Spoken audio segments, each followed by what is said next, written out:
Subscribe ചെയ്യണം, like അടിക്കണം, share ചെയ്യണം. ഹലോ ആൻഡ് അസ്സലാമു അലൈക്കും. Welcome to our channel snack time Kerala. ഇന്ന് ഞാൻ വീട്ടിൽ തന്നെ നമുക്ക് ഐസ്ക്രീം ഉണ്ടാക്കാം എന്ന് കാണിക്കുന്നൊരു വീഡിയോ ആണ് ചെയ്യുന്നത്. അപ്പോൾ വാനില ഐസ്ക്രീമാണ് ഉണ്ടാക്കിയിട്ടുള്ളത്. ഇത് വളരെ വേഗത്തിൽ ആകെ രണ്ട് ഇൻഗ്രീഡിയൻസ് ഉള്ളൂ ഇതിനാവശ്യമായിട്ടുള്ളത്. നമുക്ക് വീട്ടിൽ തന്നെ എളുപ്പമായിട്ട് ചെയ്യാവുന്നതേ ഉള്ളൂ. അപ്പോൾ നമുക്ക് ഇതെങ്ങനെ ഉണ്ടാക്കുന്നത് എന്ന് നോക്കാം. ഇവിടെ ഞാനൊരു കപ്പ് വിപ്പിംഗ് ക്രീമാണ് എടുത്തിട്ടുള്ളത്.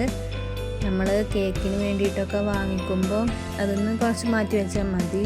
അപ്പോൾ അവർക്ക് കേക്കും ഐസ്ക്രീമും ഉണ്ടാക്കി കൊടുക്കാൻ വിപ്പിംഗ് ക്രീമാണ് യൂസ് ചെയ്യുന്നത്. ഒരു കപ്പ് വിപ്പിംഗ് ക്രീമാണ് എടുത്തിട്ടുള്ളത്. അത് നന്നായിട്ട് നമ്മൾ ബീറ്റ് ചെയ്തെടുക്കണം. അപ്പോൾ ആദ്യം നമുക്ക് വിപ്പിംഗ് ക്രീം ബീറ്റ് ചെയ്തെടുക്കാം.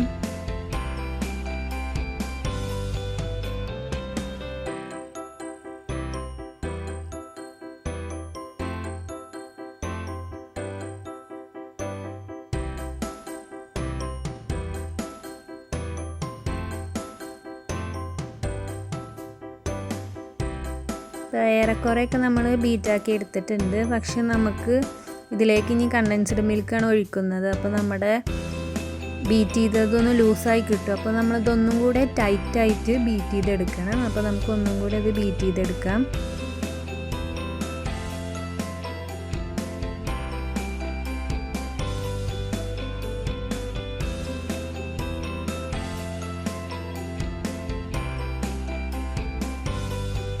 അപ്പോൾ നമ്മുടെ വിപ്പിംഗ് ക്രീം റെഡി ആയിട്ടുണ്ട്.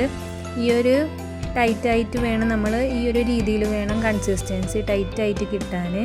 അപ്പോൾ നമ്മൾ ഇനി ഇതിന് മധുരത്തിന് വേണ്ടിയിട്ട് ഇതിലേക്ക് കണ്ടൻസ്ഡ് മിൽക്കാണ് ചേർക്കുന്നത്. അപ്പോൾ ഈ കണ്ടൻസ്ഡ് മിൽക്ക് ഞങ്ങൾ വീട്ടിൽ തന്നെ തയ്യാറാക്കിയതാണ്. ഇതിൻ്റെ വീഡിയോ ഇതിന് മുമ്പ് ഇതിൽ അപ്ലോഡ് ചെയ്തിട്ടുണ്ടായിരുന്നു. ആ വീഡിയോ കാണാത്തവരുണ്ടെങ്കിൽ ഞാൻ ഇതിൻ്റെ ലിങ്ക് ഇതിൽ ഷെയർ ചെയ്യുന്നുണ്ട്. അപ്പോൾ ആ വീഡിയോ ഒന്ന് കാണുക.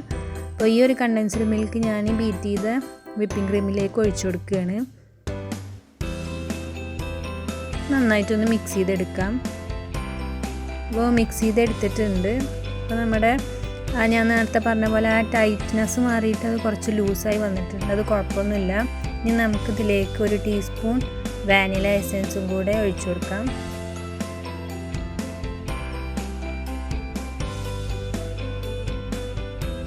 അത് നന്നായിട്ടൊന്ന് മിക്സ് ചെയ്തെടുക്കാം.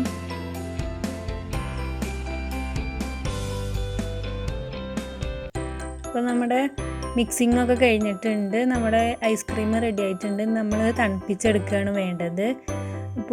ഇപ്പോൾ ഏകദേശം ഒരു ലൂസ് പോലെ തോന്നും, പക്ഷെ അത് കുഴപ്പമൊന്നുമില്ല.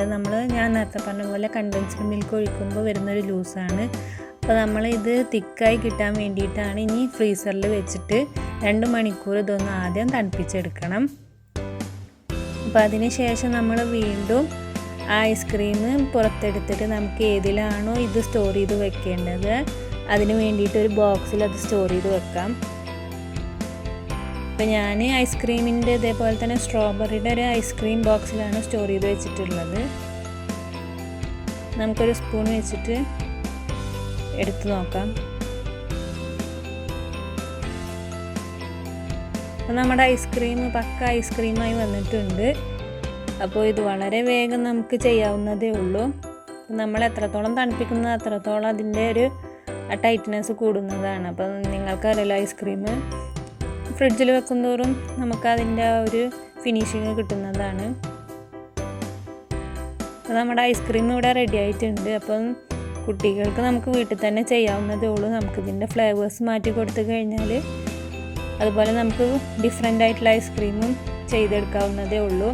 അപ്പോൾ ഈ വീഡിയോ ഇഷ്ടപ്പെട്ടാൽ ലൈക്ക് ചെയ്യുക, ഷെയർ ചെയ്യുക, കമൻറ്റ് ചെയ്യുക. അതുപോലെ തന്നെ ഞങ്ങളുടെ ചാനൽ സബ്സ്ക്രൈബ് ചെയ്യുക. വീണ്ടും കാണാം. Thank you so much.